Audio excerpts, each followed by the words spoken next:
placer poder compartir con vosotros este nuevo espacio y, como de costumbre, poder brindaros un espacio educativo y formativo donde no solo abordaremos temas relacionados con las adicciones, sino con otros temas que son de vuestro interés.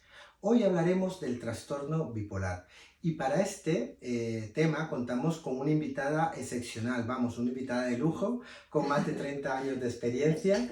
Ella es María Jesús González. Buenas tardes. Buenas tardes, María Jesús. Yo tenía hace mucho tiempo ganas de hacer un pequeño live contigo. Claro, y yo ya sabes que encantada, siempre que tú me llamas, acudo. Es mutuo, encantado también. Pues nada, quería poner en situación a las personas que se conectan en este momento quién es María Jesús González. María Jesús González es licenciada en Medicina, especialista y máster de adicciones por la Universidad Complutense de Madrid, es experta en alcoholismo por la Universidad Autónoma de Madrid, es experta en trastornos depresivos por la Universidad de Alcalá de Henares, actualmente directora desde hace más de 9 años del máster en adicciones de la Universidad de León en colaboración con Proyecto Hombre Bierzo León. Es directora del Centro de Medicina de las Adicciones en la ciudad de León y colabora con Proyecto Hombre como médica especialista a través de 2 fundaciones como la Fundación CALS y la Fundación Proyecto Joven, al igual que también colabora en muchísimas entidades de la provincia. Ha sido profesora en el experto y máster de adicción de la Universidad Complutense de Madrid en colaboración con la Asociación Proyecto Hombre de Madrid. También ha trabajado como médica especialista en entidades como Cruz Roja, ACLAD, entre otras muchas. Pues nada, María Jesús, menudo currículum.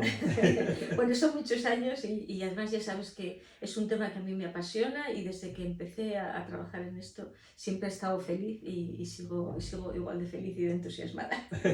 Bienvenida. Muchísimas gracias, Dorian. Y empezamos. Hagamos una breve introducción de lo que es el trastorno bipolar para las personas que están conectadas en este momento, y uno de los resúmenes que he encontrado que me han interesado y creo que puede, desde donde podemos empezar, sería el siguiente. El trastorno bipolar es una afección del estado de ánimo que puede provocar cambios de ánimos intensos. En ocasiones puede sentirse la persona extremadamente animada, eufórica, irritable o con energías, y esto se conoce como el episodio maníaco. Otras veces puede sentirse deprimida, triste, indiferente o desesperanzada, y a esto se le llama el episodio depresivo. Puede tener síntomas maníacos y depresivos a la vez, también conocido como un episodio mixto. Junto a los cambios del estado de ánimo del trastorno bipolar, también hay cambios en el comportamiento, los niveles de energía y los niveles de actividad. El trastorno bipolar suele tener o solía tener otros nombres como depresión maníaca y trastorno maníaco-depresivo. Claro, como bien dices, ahora el título de la enfermedad, que es una enfermedad que se conoce hace mucho tiempo, ahora exactamente se llama trastorno bipolar, y entendemos fundamentalmente hay 2 tipos, que sería el tipo 1, que es aquel que es casi el que todo el mundo reconoce más fácil, que es un poco lo que tú habías dicho. Serían episodios maníacos y episodios depresivos que se alternan en el tiempo, que incluso alguna vez se pueden solapar, y eso sería el trastorno bipolar tipo 1. El tipo 2 sería aquel que fundamentalmente es una persona depresiva, pero que hay algún episodio en su biografía o en su estacionalidad o como sea, que tiene una cierta hipomanía, es decir, síntomas excitados de la manía, pero con una intensidad más baja. Pero eso se considera trastorno bipolar, porque un depresivo normal, o sea, lo que entendemos por trastorno depresivo, nunca va a tener esos síntomas maníacos. Después, dentro del espectro del trastorno bipolar, también entendemos, está tipificado el trastorno estacional, que es aquel en el que esta bipolaridad, es decir, excitación, depresión, está relacionada con las estaciones. Suele ser en las estaciones de más luz, en el verano, primavera, se produciría el episodio maníaco, y en las estaciones de menos luz se produciría el episodio depresivo. Este trastorno es interesante porque, por ejemplo, es el que es bastante frecuente en países nórdicos donde hay menos luz, y entonces uno de los tratamientos que se hace precisamente es la estimulación lumínica, que mejora mucho porque intentamos poner la luz, algo parecido a la luz del sol, para que esto mejore. Y después hay otra entidad que yo creo que eso ha llevado a veces a confusión, que es lo que se llamaba la ciclotimia antiguamente, y que realmente está ahí a caballo, no se sabe si es un trastorno de personalidad, es decir, que no tiene entidad suficiente de enfermedad psiquiátrica, pero sí que está muy relacionado con la bipolaridad. Entonces son esas personas que temperamentalmente sí que notan que hay momentos de su vida que están más excitados, que están como más animados, y otros estoy de bajón. Entonces, ¿qué es lo que suele pasar? Que hay personas con ciclotímicos que pueden tener familiares bipolares, y entonces luego veremos que tiene mucha relación con la genética, y es verdad que también estos ciclotímicos en algún momento pueden debutar el trastorno bipolar como tal. Y luego el otro trastorno dentro del espectro, que lo has explicado tú antes, sería el trastorno mixto, aquel en el que aparece síntomas depresivos y síntomas maníacos a la vez. Este es el más grave. Es el más grave porque tiene varias consecuencias, luego lo veremos. Por ejemplo, son los que tienen más riesgo de suicidio. Si lo piensas, tiene su lógica. Dices, estoy muy deprimido, tengo ideas de suicidio, pero a la vez tengo ese punto de activación que me va a ayudar a consumar ese acto del suicidio. Entonces, en ese sentido, el trastorno mixto siempre requiere una atención muy esmerada y muy puntual porque ahí existe ese riesgo. Muy importante. ¿Y cuáles son las causas de la enfermedad? Claro, mira, a mí esto siempre me ha cuestionado porque es quizá la enfermedad psiquiátrica en la que está más clara la influencia genética. Exactamente, es una enfermedad genética, ¿eh? De tal manera que se hereda con un grado el tipo de herencia es polimórfica y todo esto, que quiere decir que no todo, si tú tienes un familiar bipolar, tú no estás condenado a tener una bipolaridad, pero sí que tienes más papeletas para tener. Claro, ¿vale? una predisposición. Exacto. Que el entorno la puede... Efectivamente. Y claro, ¿y en qué consiste esta predisposición genética? Bueno, pues ahora con todas las técnicas de neuroimagen funcional, es decir, que antes veíamos las resonancias en pasivo.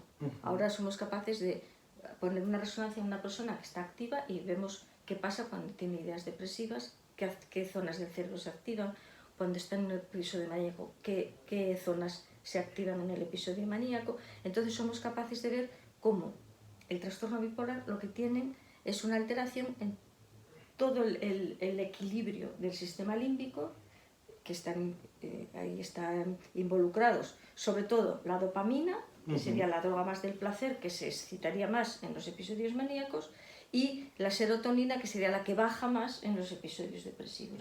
Entonces ahí hay una predisposición genética. Y entonces eso está claro, eso está ahí. Entonces, claro, ¿cuál es la actitud a tomar cuando yo tengo un familiar que tiene un trastorno bipolar? Bueno, pues en principio la observación. No hay por qué alarmarse, no hay por qué estar pensando que tienes la condena, pero sí estar atento porque es una enfermedad que tiene tratamiento, por supuesto, que puedes hacer una vida normal. Entonces, cuanto antes la reconozcas, se diagnostique, mejor. Muy bien. Eso es. Muy bien, muy bien. ¿Y cómo se diagnostica la enfermedad? Claro, mira, el diagnóstico de las enfermedades psiquiátricas es complicado. Es decir, podemos utilizar montones de herramientas, encuestas, cuestionarios que están plenamente validados, pero está claro que la gran batalla y lo que es realmente eficaz es un buen diagnóstico clínico, es decir, un psiquiatra experimentado que es capaz de, a través de la entrevista y del seguimiento, porque claro, en una entrevista puntual tú a veces no te das cuenta de las cosas, ¿no?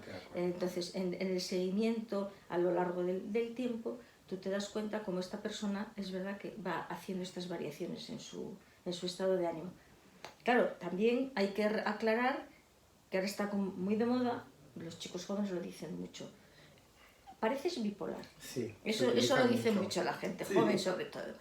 Cuando tú te enfadas y de repente estabas tan contento y de repente te enfadas por un adolescente, pareces bipolar. Evidentemente eso no tiene nada que ver con la bipolaridad. Eso que quede claro, eso son simplemente estímulos diferentes con reacciones diferentes, a lo mejor una falta de control de impulsos, vale, pero desde luego no tiene nada que ver con la vida. Era algo que yo te iba a preguntar, porque es verdad que está en la orden del día que ante cualquier Sí, cambio de humor eso, o reacción, en los expresan emociones, incluso de manera exagerada, eso, siempre se dice, tú eres bipolar, uff, este chico es bipolar. eso. O sea, Ahora está como muy de sí, moda, eso sí. es. Muchas veces Claro, diagnosticamos, pasa también con lo hablamos en algún momento con el TDAH, una persona puede, un niño puede ser hiperactivo porque está en una fase de desarrollo psicomotriz y es parte de su desarrollo y la gente ya, este es hiperactivo, sí, este tiene TDAH, y sí, no, sí, simplemente sí. puede ser una fase de un Y no desarrollo tiene nada que ver y con no el tiene nada TDAH, que ver, exactamente. exacto, Nada que ver y con no el tiene nada TDAH, que ver, exactamente. exactamente. Desde luego el trastorno bipolar es una entidad lo suficientemente seria Ujú. como para no hacer diagnósticos a lo loco. A los locos. A eso, porque es una entidad seria en el sentido de que es un proceso crónico que si no se tratara sería invalidante. Claro. Porque conduce a deterioro si no se trata. Lo que pasa es eso, que se conoce muy bien, ahora manejamos muchísimos fármacos, luego lo hablaremos, y se puede hacer una vida absolutamente normal.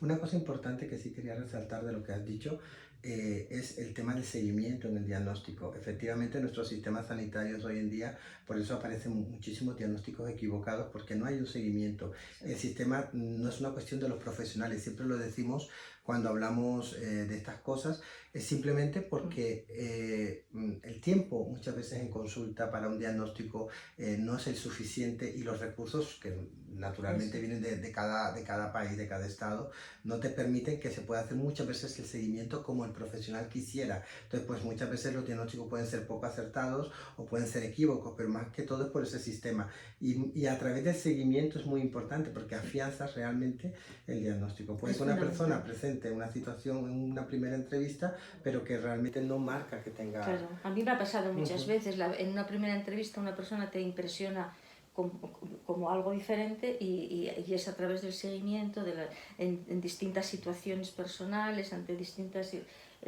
cuando tú realmente puedes afinar el diagnóstico. Está claro, está claro. Muy bien. Y quería hablar un poco de la sintomatología de la bipolaridad. ¿Nos podrías contar un poco Claro, cuáles son las... sí, yo creo que es importante que se sepa también para, si alguien que nos escucha se puede identificar, para que sepa exactamente de lo que hablamos. Claro, cuando hablamos de el estado de ánimo habitual de las personas es como un estado un poco... Exactamente nadie estamos en un estado lineal, porque todos tenemos altibajos, estamos un día más contentos, otro día más enfadados, otro día más tristones, eso es lo normal. Claro, el bipolar, si la curva de la persona normal, esta sería muy exagerada. Entonces, ¿qué pasa cuando está arriba, en el episodio ese maníaco? Ahí hay una hiperactividad que se manifiesta en muchísimos órdenes. Entonces, por ejemplo, lo primero diríamos en lo cognitivo. Entonces, tengo un pensamiento completamente acelerado, de tal manera que es lo que llamamos la fuga de ideas, es que aparecen continuamente ideas que me aturden, porque claro, y que me impiden mantener la atención en algo concreto, por ejemplo. Eso sería una cosa. Luego, en la esfera afectiva, estoy también hiper excitado, de tal manera que me siento el mejor, el que quiero a todo el mundo, soy capaz de hacer las grandísimas cosas, con todo el riesgo que eso lleva a emprender conductas auténticamente destructivas o conductas incluso de riesgo para tu salud, ¿no? Porque, claro, si yo me siento que soy el mejor, que mi cabeza funciona y que en este momento yo soy capaz de mover el mundo porque en este momento yo soy Superman. Entonces, claro, ¿qué hago? Hago conductas de una persona súper. Y entonces eso puede ser una conducción peligrosa, puede ser emprender negocios ruinosos, puede ser incluso mantener relaciones sexuales sin ninguna protección, que por eso luego veremos una de las comorbilidades que puede haber es precisamente las enfermedades de transmisión sexual. Puedo arruinar a la familia porque hago cosas, incluso agredirme a mí físicamente porque me pongo a hacer acciones, por ejemplo, deportes de muchísimo riesgo. Entonces todo esto, ese sería el episodio maníaco, que es, la verdad es que cuando lo ves una vez es muy florido y entonces sí que uno se da cuenta. Y otra cosa que es muy importante es que el paciente, el que lo está sufriendo, no tiene conciencia de enfermedad. Eso es muy importante. Entonces para él está en lo mejor. Date cuenta que él viene normalmente de una experiencia depresiva, entonces en ese momento que está tan eufórico que él no tiene conciencia de enfermedad, lo contrario, tiene conciencia de salud. Claro. Tiene conciencia de que estoy magníficamente bien, estoy en lo mejor y entonces me como el mundo. Lo que pasa es que el episodio maníaco es el momento más crítico de la enfermedad bipolar, en el que hay que atajarlo cuanto antes con tratamiento, porque es el que más deteriora mentalmente al sujeto. Es el que puede provocar trastornos mentales más graves y el que puede realmente deteriorar y además también influye en el curso peor de la enfermedad. Por lo tanto, si alguno nota que un familiar está en ese momento maníaco, eso es una urgencia. Eso es una urgencia siempre. A pesar de que la intuición de uno le hace pensar, bueno, pues hoy está tan contento, está tan bien, bueno, pues esto no será tan grave. Yo quiero recalcar que ese es un momento complicado. La otra sintomatología de la bipolaridad sería justo la contraria, en los síntomas depresivos. Entonces sería, pues eso, en lo afectivo, ¿qué tengo? Estoy embotado, no me apetece nada, no quiero saber nada de nadie. En lo cognitivo no. A mí me parece que lo que más define la depresión es lo que llamamos la anedonia, que es decir, no tengo placer en nada de lo que hago. Es decir, ni tratándome con la familia, ni en el trabajo, ni siquiera con placeres tan cotidianos como comer, como una relación sexual, como salir a la calle, verte con amigos. Todo eso no me produce ningún placer. Estoy en un estado tan absoluto de inhibición que me lleva incluso a la inhibición psicomotriz. Es decir, esa es meterte en la cama, taparte y no querer saber nada, lo que llamamos la clinofilia, que a lo mejor alguno lo oye por ahí, que es eso, estar ganas de la cama. ¿La cama por qué? Porque la cama me aíslo del mundo. Aquí, que pase, que mientras yo aquí me quedo, y aquí por lo menos estoy un poco seguro. Pero entonces, claro, es un estado en el que también cognitivamente el pensamiento está también más enlentecido, eres incapaz de razonar mejor, eso la conducta también inhibida, porque es que no tienes ganas de nada, no tienes ganas de nada. Entonces, claro, el sufrimiento en ese momento es mucho más grande que en el momento depresivo. Entonces es verdad que en esos episodios depresivos el paciente suele pedir más ayuda que en el episodio maníaco, porque el grado de sufrimiento es tan alto y claro, ahí es donde aparece la ideación suicida. Porque claro, estoy en una situación tan terrible que la idea de desaparecer es una idea gratificante. ¿Por qué? Porque dejo de sufrir, sencillamente. No es porque yo ya no porque hay veces que la gente dice, bueno, es que ya como que no tiene ganas de vivir. No, es que lo que no tiene ganas es de sufrir. No tiene ganas de sufrir. Y entonces, pues mira, me quito del medio y ya está. Entonces, claro, siempre con estos temas, por eso también en un estado depresivo hay que acudir al médico. Es muy importante. ¿Y cuáles son las consecuencias más extremas en el trastorno bipolar? Claro, como hablábamos antes, si el trastorno bipolar no se trata, conduce a deterioro y entonces podría incluso aparecer síntomas psicóticos, que sería lo más grave, pero realmente eso solo pasa cuando no se trata. Cuando la enfermedad se deja su curso, puede haber personas más predispuestas y tenerlo. Y luego yo creo que la consecuencia más extrema sería el suicidio. Es el tema que tenemos que tener siempre ahí presente. Además, yo con el suicidio siempre comento a los alumnos, también siempre se lo digo, porque desde la terapia a veces tenemos el prurito de no hablar de ello, ¿no? Tenemos la sensación de que si saco el tema, a lo mejor estoy dando ideas, ¿no? Sí. Y es mejor no hablar. Eso no es así. La persona que tiene ideación suicida es muy interesante explorar y saberlo, porque además cuando verbaliza esa ideación suicida, tú puedes trabajar con ella. Si no la verbaliza, esa ideación va más.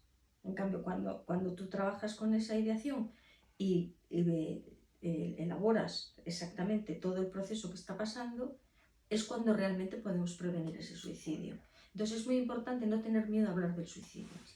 A veces nos cuesta decir la palabra suicidio, pero siempre podemos decir, tienes ideas malas, ¿alguna vez se te ocurren cosas feas, cosas malas? ellos entienden rápido. Pues sí. Entonces, yo creo que esto es algo que tenemos que tener siempre muy claro en el trastorno bipolar. El riesgo del suicidio está ahí. Siempre está ahí. Entonces, y sobre todo en episodios de descompensación.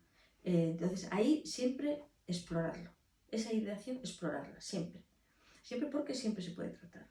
Y siempre se puede disminuir muchísimo. Muchísimo. Eso se trata y se puede disminuir. Claro. Entonces, esas dos serían las dos comorbilidades, las dos consecuencias más extremas que habría en el trastorno bipolar. Muy importante. ¿Y comorbilidades con otras? Claro, comorbilidades sí que es interesante. Me gustó mucho cuando hicimos el guión, porque yo creo que esto es importante saberlo, porque tenemos comorbilidades con enfermedades como otro cualquiera, y luego comorbilidades en la esfera psiquiátrica también. Entonces, por ejemplo, sí que hay estudios que parece que precisamente por el trastorno, la alteración de neurotransmisores, sí que hay un cierto riesgo mayor a tener accidentes cerebrovasculares y a tener hipertensión. Entonces, claro, esto es bueno saberlo, porque también son, pues la tensión hay que controlarla a través de los médicos de cabecera, hay que saber todo esto porque hay un riesgo mayor. Entonces, si lo sabemos, podemos ponerle remedio.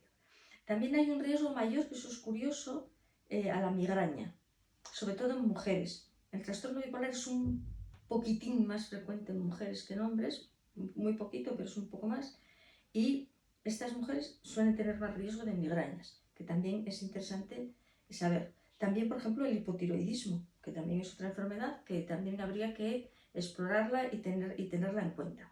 Y luego, lo que hablábamos antes, todas las enfermedades infecciosas relacionadas con conductas de riesgo descontroladas, como puede ser hepatitis C, hepatitis B, VIH, cualquier tipo de enfermedad de transmisión sexual, que claro, son cosas que aparentemente cuando tú estás en la entrevista psiquiátrica parece que no lo tienes en cuenta, pero claro, es importante. Por eso siempre, me parece que ya lo hemos hablado tú y yo muchas veces, explorar todas las áreas, porque las personas tenemos la vida, la conducta incluye muchas áreas. Incluye lo familiar, incluye la comida, incluye el sexo, incluye el ocio, incluye el estudio. Entonces, todo eso hay que explorar. Y sobre todo eso tenemos que trabajar. Porque claro, si tú evitas hablar de ciertos temas porque tienes un cierto pudor, por ejemplo, temas de relaciones sexuales, te estás comiendo una parte muy importante, que además para las personas es muy importante, y que además eso puede haber conductas de riesgo. Tú puedes hacer una prevención ahí enorme a un montón de enfermedades. Y luego otra comorbilidad que es interesante sería la de los trastornos de conducta alimenticia, que están relacionados con el trastorno bipolar. ¿Por qué?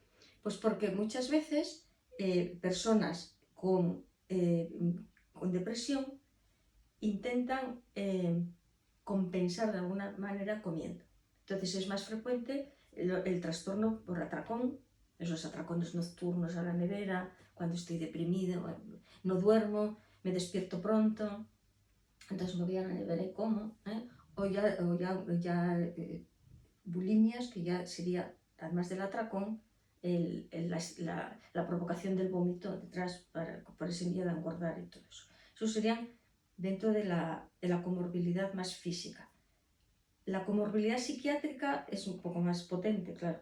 Entonces, la ansiedad está ahí presente. Entonces, aunque hablamos de personas depresivas, no están libres de padecer ansiedad. Entonces, pues la ansiedad en todos sus aspectos puede ser desde una fobia social, puede ser una ansiedad generalizada, trastornos obsesivos, todo eso que, repito, también hay que explorarlo porque es algo que puede. Y luego está muy relacionado con el campo nuestro, que sería el trastorno por uso de sustancias. Date cuenta que las personas tienen una enfermedad que les hace sufrir, y tú pruebas determinadas sustancias que en un momento dado, en un primer momento, esas sustancias resuelven mi sintomatología. Me resulta agradable. Yo bebo un poco de vino, bebo un poco de alcohol y me vengo arriba. Aunque después es verdad que el alcohol sea el mayor depresógeno que hay y te va a hundir. Pero claro, yo lo que percibo La primera impresión que percibo es que a mí me da euforia y que este rato estoy mejor. Y que si estoy muy tímido y muy deprimido y tal, a mí me da energía para hablar. Y entonces, oye, pues me funciona. Con los excitantes.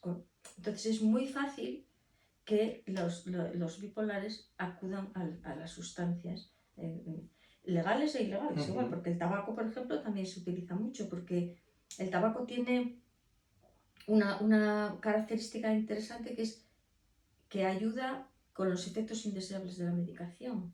Entonces, determinados efectos secundarios que no son muy agradables, el tabaco me los soluciona, con lo cual fumar me viene bien. Entonces, repito, todo esto hay que trabajarlo junto. Entonces, claro, nosotros tenemos experiencia de ver personas que acuden por uso de sustancias y que detrás hay una bipolaridad. Eso. Y entonces ¿qué es lo que tenemos que hacer ahí? La hablada patología dual. Las personas somos una, entonces hay que tratarlas a una. Eso hay que tratarlo como uno. Entonces tú eres un bipolar que además consume sustancias y eso tengo que tratarlo a la vez. Exacto. No puedo, por eso los recursos es interesante que tengan formación. Porque claro, yo no puedo decir, bueno, pues tú vas a salud mental a que te traten la bipolaridad y luego te vas a este otro centro donde te tratan el consumo. Eso no funciona así. Entonces, en ese sentido, yo creo que bueno, los que estamos formados en un poco global, sí que podemos ayudar y es ahí hacia donde van. La formación de los psiquiatras también va por ahí, sí. porque es importantísimo que eso sea uno. Y luego hay otro tema, otra comorbilidad que también tenemos mucha experiencia, que son con los trastornos de personalidad. Es decir, aunque yo tenga un trastorno bipolar, no me exime de que ese trastorno aparezca en un tipo de personalidad determinada. Entonces, sobre todo se da en el espectro del clúster B, que es decir, son los dramáticos, emocionales, que serían pues, los antisociales, las psicopatías, el trastorno límite. Como ves, a que todo te suena todo junto. Sí. Todo va ahí junto. Sí, sí. Entonces, claro, te repito, es muy interesante ser capaces de reconocer también el trasfondo de personalidad de esa persona, claro. Porque de cara a la rehabilitación, de cara a darle herramientas, hay que contar con las limitaciones que tiene por personalidad, que es la personalidad es algo que nos define y que es difícil cambiarlo. Luego tenemos que adaptarnos a esas limitaciones, o yo no lo llamaría limitaciones, lo llamaría características personales que tú tienes, y entonces yo tengo que adaptar el tratamiento hacia quién eres tú. Exacto. Luego también está el otro tipo de personalidad, lo del clúster C, que serían los más tímidos, dependientes, obsesivos, de gente más huraña, que también se da ahí, y entonces también ahí tenemos que saber cómo elaborar todo un tratamiento de rehabilitación, porque claro, no es lo mismo hacerlo con un trastorno límite que le cuesta mantener orden, que le cuesta a lo mejor controlar impulsos, a una persona que es evitativa, que precisamente ahí lo que le cuesta es exponerse, que es todo lo contrario. Claro, no puedes dar las mismas fórmulas a los pacientes, por eso yo eso lo tengo claro, y a través de los años de experiencia, cada vez más claro, los programas los pacientes no se tienen que adaptar a los programas. Los programas se tienen que adaptar a los pacientes. Totalmente de acuerdo. Cada persona es un mundo y cada persona requiere, y yo creo que tiene derecho a tener un tratamiento individualizado. Totalmente. Individualizado. Para eso se requiere más tiempo, más esfuerzo, más dedicación. Ahí está. Exacto. Entonces, por eso a veces eso no se hace.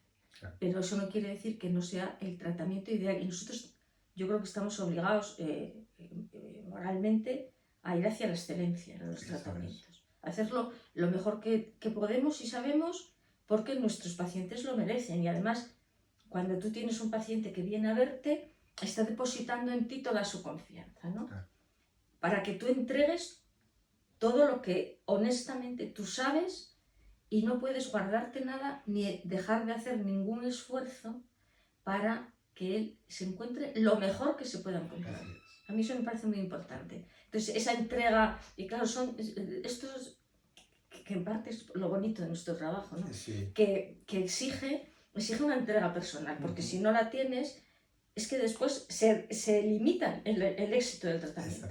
Está limitado por eso y mediatizado por cuanto más se entrega el terapeuta, mejor va a resultar. Va a resultar, exactamente. ¿Estás de acuerdo, verdad? Sí, totalmente de acuerdo, porque muchas veces está el miedo a sobrepasar los límites, y yo creo que no tiene nada que ver, simplemente es un miedo que aparece en muchos profesionales, donde implicarse piensan que están atravesando límites desde la distancia profesional, y no es cierto. Y luego también nosotros, es una de las cosas que decía que me parece interesante, y por nuestra experiencia en nuestro trabajo lo vemos a diario, es personalizar procesos, pero personalizar de verdad, porque muchas veces pensamos que lo estamos haciendo y estamos adaptando al paciente a la infraestructura del centro, a las necesidades del profesional, y esto lleva mucho una vuelta de tuerca y un análisis muy profundo para saber que realmente estás personalizando o creando un proceso individualizado. Exacto. Sí, es muy importante. A mí me parece importantísimo. Sí. Y luego en el trabajo cuando decías que efectivamente en las famosas patologías duales, donde todo es global y tenemos que trabajar desde la persona, que es una sola, es cierto que muchas veces es, no, yo no trabajo esto, te mando a un sitio, y muchas veces digamos que desde la evidencia científica se habla que los resultados no suelen ser eficaces si no hay una implicación de profesionales de ambos recursos, 2, 3, los que sean, si no hay una muy buena comunicación y una buena coordinación. Entonces es donde suelen fallar, aunque lo ideal es poder prepararnos para trabajar de manera integral, que era lo que tú decías, y estoy totalmente de acuerdo. Claro. Pues te iba a preguntar sobre las recomendaciones para el paciente con un trastorno bipolar. Sí, yo creo que eso es interesante, porque si alguien nos está escuchando que lo padece, o si hay familiares que puedan tenerlo, son pequeñas pinceladas, pero que son fundamentales. Entonces sería, la primera y más importante es seguir el tratamiento, no abandonar el tratamiento nunca. Es una enfermedad crónica que requiere tratamiento para siempre. Entonces, eso fundamental. No vale hacer vacaciones del tratamiento, es el verano, ahora estoy estupendo, lo voy a dejar, ahora estoy cansado, ya llevo tanto tiempo, si no lo voy a necesitar. Eso no se puede hacer. Siempre continuar con el tratamiento.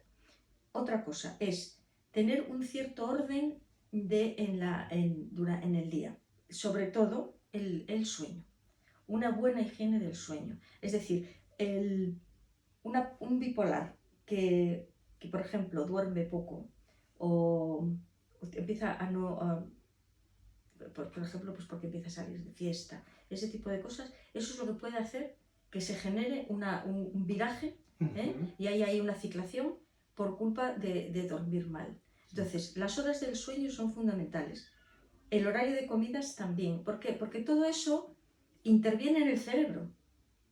Entonces, los ritmos circadianos, que son los de luz, oscuridad, el cerebro funciona con eso. Entonces, eso hay que respetarlo. Entonces, no vale acostarse a las 5 de la mañana y levantarse a las 3 de la tarde. Es mejor acostarse a las 12 o a las 11:30 y levantarse por la mañana. ¿Por qué? Porque el cerebro está preparado para que cuando empieza a aparecer el sol, empieza a segregar el cortisol, que es la hormona que nos pone activados. Y es lo natural. Cuando llega la noche, se apaga la luz y empieza a segregarse melatonina, que es la hormona que nos relaja y que nos facilita el sueño. Claro, si yo esto lo descoloco y duermo de día y estoy despierto de noche, desequilibro el cerebro en un cerebro que ya tiene trastornos, desequilibrios en sus neurotransmisores. Luego eso puede ser una razón de empeoramiento. Esas dos cosas yo creo que son lo más importante. Y después siempre mantener el contacto con su médico de referencia, para en cualquier momento estar atento y ante cualquier pequeño cambio en el estado de ánimo, en la activación o la inactivación, comentarlo para ponerle solución. Porque pues, puede tener que hacer un pequeño ajuste en el tratamiento y no pasa nada. Y entonces de lo que se trata es de que los ciclos sean cada vez menos frecuentes y cada vez menos intensos. Entonces eso es lo que hace que el trastorno está estable, y podemos mantener una vida absolutamente normal. Puede hacer un bipolar puede hacer una vida normal de trabajo, de familia, tener hijos, cuidar, todo. Puede hacer todo absolutamente normal, solo teniendo en cuenta esas dos cosas. El tratamiento siempre, no dejarlo nunca, tener una higiene en la conducta y lo tercero, no consumir drogas. Muy bien. Claro, o sea, el mensaje es no se debe beber alcohol y por supuesto otro tipo de drogas tampoco, pero un bipolar no debe beber alcohol. No, siempre, porque yo beba un vino, no, porque va a descompensar el tratamiento y entonces eso va a poder provocar una ciclación. Exacto, es una afectación en el cerebro, cualquier trastorno, y no es recomendable. Exacto, Totalmente de acuerdo. exacto. Entonces, igual que a un diabético le decimos que no puede tomar azúcar, pues esto es así. Quiero decir, el mensaje, yo creo que es importante que los mensajes sean claros, porque es lo que realmente va a beneficiar al paciente. Que tenga bien claro, que conozca bien su enfermedad, es muy importante, y entonces es la manera de que él vaya a vivir bien. Es muy importante eso. Mari, ¿y qué puede hacer la familia? Es muy importante, porque la familia, lo primero y más importante, yo creo que es conocer la enfermedad. Saber los síntomas que tiene para poder ayudar al paciente. Entonces, sin necesidad de agobiarlo y tutelarlo en exceso, que no tiene ningún sentido, pero sí el conocer la enfermedad te va a permitir a veces reconocer síntomas que a veces el propio paciente le cuesta un poco más reconocer. En ese sentido, pueden dar la alerta antes. Otra cosa que puede hacer la familia es ayudar en esta higiene del sueño, facilitar, pues no que se acueste pronto, si es tu pareja, ayudarle a que se meta en la cama a la hora, que no trasnoche, que coma adecuadamente. Entonces, ese tipo por supuesto, controlar un poco la medicación. Yo creo que no es necesario estar vigilando, porque eso tampoco es bueno. Pero sí saber que hay ese apoyo en la familia, que saben lo que hay, que saben la importancia que tiene el que tome la medicación y entonces de alguna manera estar ahí. Y por supuesto también ayudar con el consumo de sustancias. Yo sobre todo diría con el alcohol, porque como lo tenemos tan Normalizado. tan normalizado en la sociedad nuestra, pues, hombre, ¿cómo vas a tomar una copa? Hombre, por favor, si es Navidad, una copa. Pero ¿cómo si es el cumpleaños del niño? Si es ese tipo de conductas anulan. O tómate algo, no pasa nada. Exacto, exacto. Sin embargo, si tú siempre, ya es algo que la familia lo sabe, se normaliza que él no bebe alcohol, pues a él le facilita, o a ella, le facilita mucho. Ya no tiene que hacer esa pelea, esa lucha, ese planteamiento cada vez que hay una comida familiar. Entonces, en ese sentido, yo creo que la familia es ahí donde más puede ayudar. ¿Y qué no debería hacer la familia o qué errores más frecuentes suelen tener las familias? Yo creo que uno de los errores más frecuentes es como dramatizar mucho, exagerar, también a veces quejarse en exceso de la situación, cuando realmente yo creo que cuando se tratan bien y hay una buena educación, realmente el responsable de todo de su enfermedad va a ser el propio paciente y lo va a llevar bien. Y solo en episodios muy concretos la familia tiene que ayudar.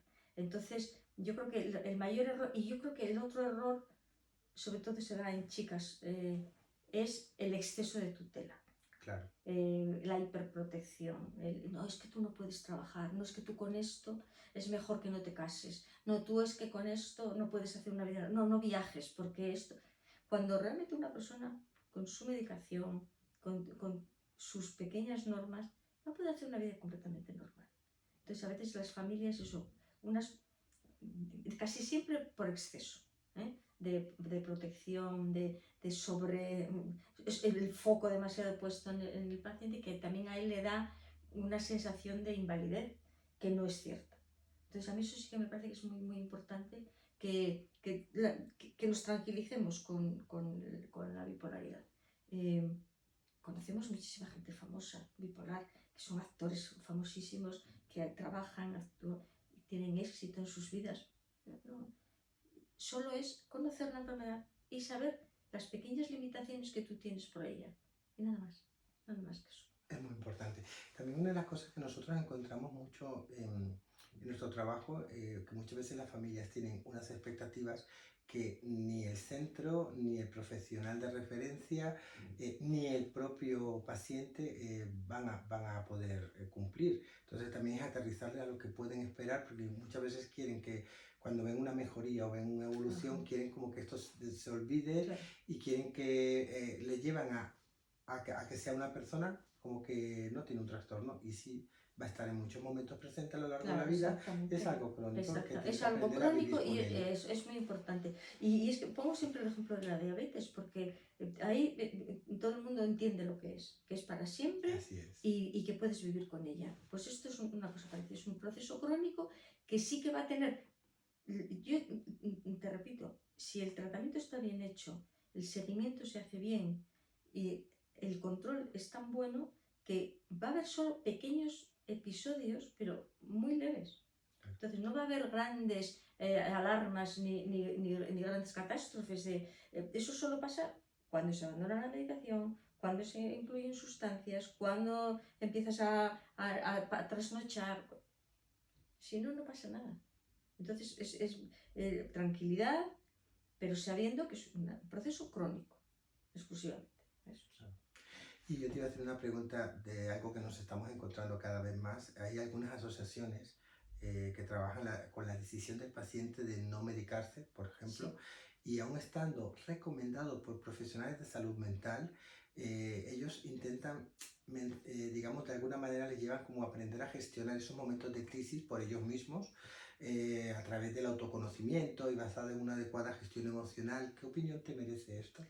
Peligroso, me parece un mensaje muy peligroso, porque sin desmerecer de que el autoconocimiento, la disciplina mental, el autocuidado, por supuesto que son fundamentales, pero eso no suple al tratamiento farmacológico. El tratamiento farmacológico hoy por hoy sigue siendo fundamental. Entonces me parece poco responsable lanzar ese mensaje, que además es un mensaje que cala, porque claro, es bonito, ¿no? De decir, bueno, de oír. Claro, es muy bonito de oír, decir, bueno, nada, seduce si yo... al usuario, al paciente, le seduce. Es más cómodo, te hace pensar que todo es más fácil, o que lo natural, ese mensaje siempre es que esto es más natural.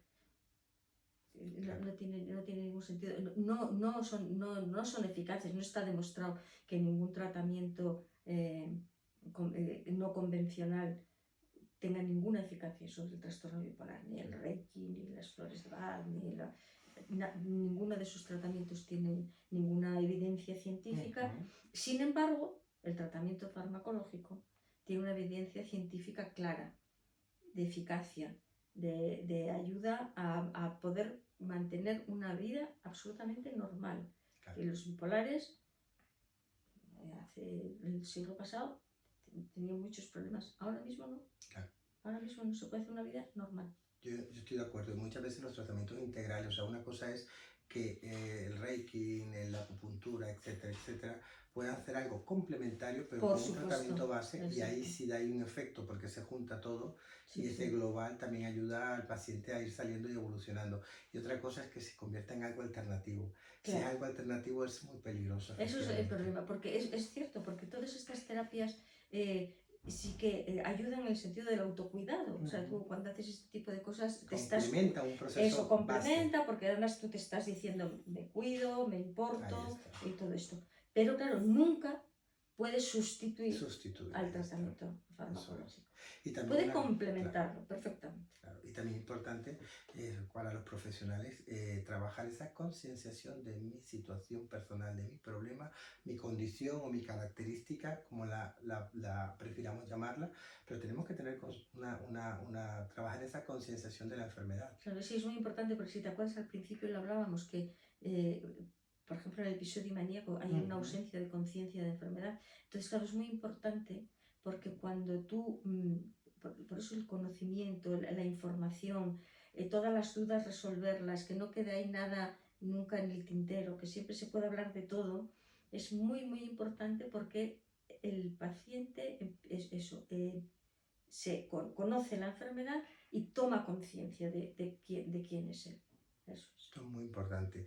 Mari, ¿y medicación para todas las personas? ¿Para algunas? ¿Cómo visita al psiquiatra periódicamente? ¿Qué es mejor, la ayuda psicológica o todas las anteriores? Va un poco en esta línea, ¿verdad? Exacto, sería complementario. Desde luego el tratamiento farmacológico es necesario y fundamental y siempre se debe hacer.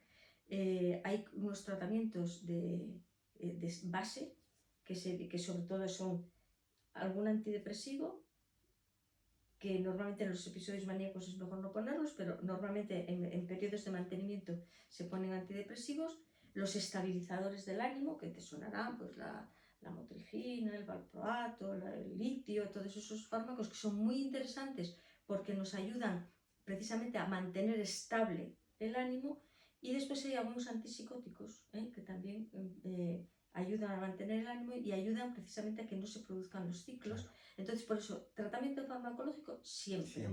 Visitas al psiquiatra regularmente para poder captar pequeños cambios que nos ayuden. Tratamiento psicológico, para mí, fundamental. Fundamental. Sí. La terapia psicológica fundamental para todo este trabajo que hemos hablado. El autoconocimiento, ver las dificultades que yo tengo y aprender a manejar en cada circunstancia de mi vida con lo que yo soy y lo que yo tengo, aprendo a funcionar. Me parece fundamental. Muy bien, Mari. Muchísimas gracias por esta invitación y por este espacio tan formativo y educativo. Y nada, esperamos vernos pronto en otros live. ¿Vale? Encantada.